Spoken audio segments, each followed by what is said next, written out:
نحمده ونصلي على رسوله الكريم اما بعد۔ حضرات سامعین کرام، آج میں آپ کے سامنے تھوڑی دیر شراب کی حرمت و قباحت کے تعلق سے گفتگو کرنا چاہتا ہوں۔ حضرات، آج نشہ آور چیزوں نے اور شراب کی قسموں نے ہماری نئی نسل کو تباہ و برباد کر دیا ہے۔ آج ہم اپنے معاشرے کا جائزہ لیں، اپنے ارد گرد کے ماحول کو دیکھیں تو محسوس کریں گے آپ کہ ہمارے چھوٹے بچے اور نوجوان نسل جن کی عمر 15 سال، 16 سال اور 17 سال کی ہے، ہمارے ہاتھوں سے نکلتے چلے جا رہے ہیں۔ ان بچوں کی تربیت کون کرے گا؟ انہیں کون دیکھے گا؟ انہیں کون سمجھائے گا؟ اگر ہم نے ان کی طرف سے آنکھیں موند لیں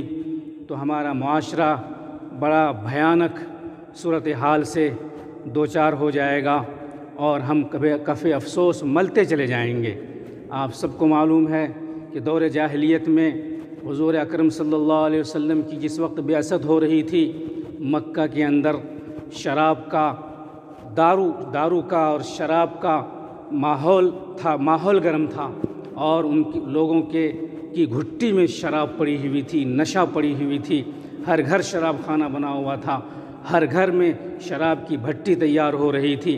ایسے وقت میں حضور اکرم صلی اللہ علیہ وسلم کی بعثت ہوئی اور اللہ تعالیٰ نے حضور اکرم صلی اللہ علیہ وسلم کے ذریعہ بتدریج اس قوم کی تربیت فرمائی۔ ایسا نہیں ہوا کہ پہلے مرحلہ میں یہ حکم آ گیا ہو کہ اپنی قوم کو کہہ دیجئے کہ شراب چھوڑ دیں، بلکہ اللہ تعالیٰ نے اس قوم کی تربیت فرمائی، اور ایسی تربیت فرمائی جو بہت ہی حکیمانہ تربیت تھی۔ وہ تربیت یہ تھی کہ پہلے مرحلے میں جب شراب کے تعلق سے اس کی قباحت کو بیان کرنے کا وقت آیا تو اللہ تعالیٰ نے حکم دیا کہ اے لوگو، تم نشے کی حالت میں نماز کے قریب نہ جانا۔ دوسرے مرحلے میں یہ حکم آیا اور بتایا گیا کہ شراب کے جو نقصانات ہیں وہ ان کے فائدے سے بہت زیادہ ہیں۔ اور جب یہ بات ان کے دلوں میں گھر کر گئی، جب انہوں نے اس بات کو سمجھ لیا کہ شراب بری چیز ہے، یہ مذموم شے ہے اور یہ نقصان دہ چیز ہے، تو بہت سارے لوگوں نے ان دو حکموں کے بعد شراب کو چھوڑ دیا اور اس سے الگ ہو گئے، قطع تعلق کر لیا۔ تیسرے مرحلے میں اللہ تعالیٰ نے قطعی طور پر شراب کو حرام قرار دیتے ہوئے یہ اعلان فرمایا، اعوذ باللہ من الشیطان الرجیم، انما الخمر والمیسر والانصاب والازلام رجس من عمل الشیطان۔ اے لوگو، شراب اور جوا اور پانسے کی چیزیں یہ سب شیطانی اعمال ہیں، برے اعمال ہیں، گندے اعمال ہیں۔ ان کو چھوڑو، ان سے دوری اختیار کرو تاکہ تم کامیاب ہو سکو۔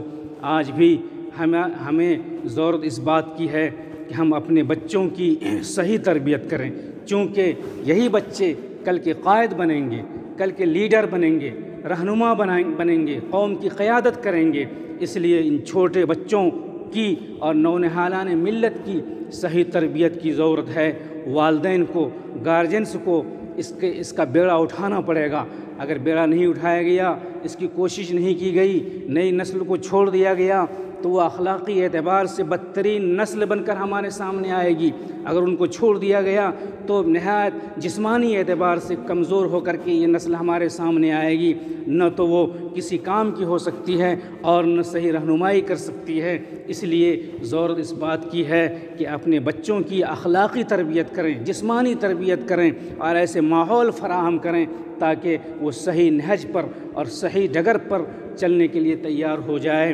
والدین کو چاہیے کہ گھر اور اسی طریقے سے معاشرے کے جو بڑے بوڑھے ہیں، ذمہ دار ہیں، ان کو چاہیے کہ ان کو صحیح ماحول دیں، گھر کے ماحول کو دور کریں۔ والدین کو سب سے پہلے شراب چھوڑنا پڑے گا، والدین کو سب سے پہلے نشہ آور چیزوں کو چھوڑنا پڑے گا۔ گھر کے جو بڑے بوڑھے ہیں، بڑے بھائی ہیں اور بڑے لوگ ہیں جن کے پیچھے اور نقش قدم پر یہ بچے چل رہے ہیں، ان کو قربانی دینی پڑے گی اور ان کو ان خبیث چیزوں سے رکنا پڑے گا، تب جا کر کے اس کا اثر پڑے گا بچوں کے اوپر۔ اس کے لیے ہمیں جو کرنا پڑے کرنے کی ضرورت ہے۔ اگر ہم نے نہیں کیا تو کل ہو کر کے جو بچے ہمارے سامنے آنے والے ہیں، جو نئی نسل ہمارے سامنے آنے والی ہے، بہت ہی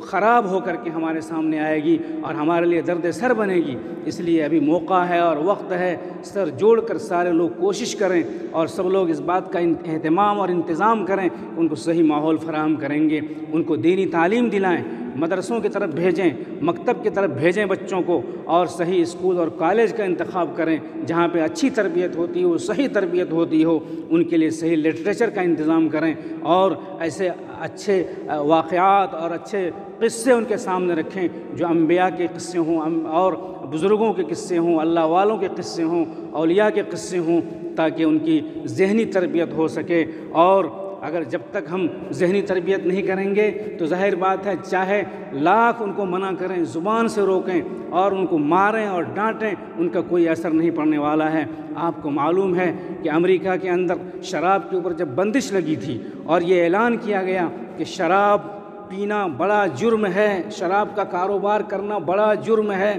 تو ایسے وقت میں امریکہ نے کروڑوں اور ملینوں ڈالر خرچ کیا تھا تاکہ شراب سے اپنی قوم کو روک سکیں۔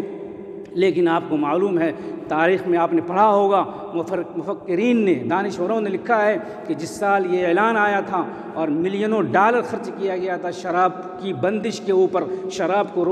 روک لگانے کے لیے، لیکن وہیں پر دوسری طرف بلیک کے راستے سے اس سے زیادہ شراب کا کاروبار کیا گیا،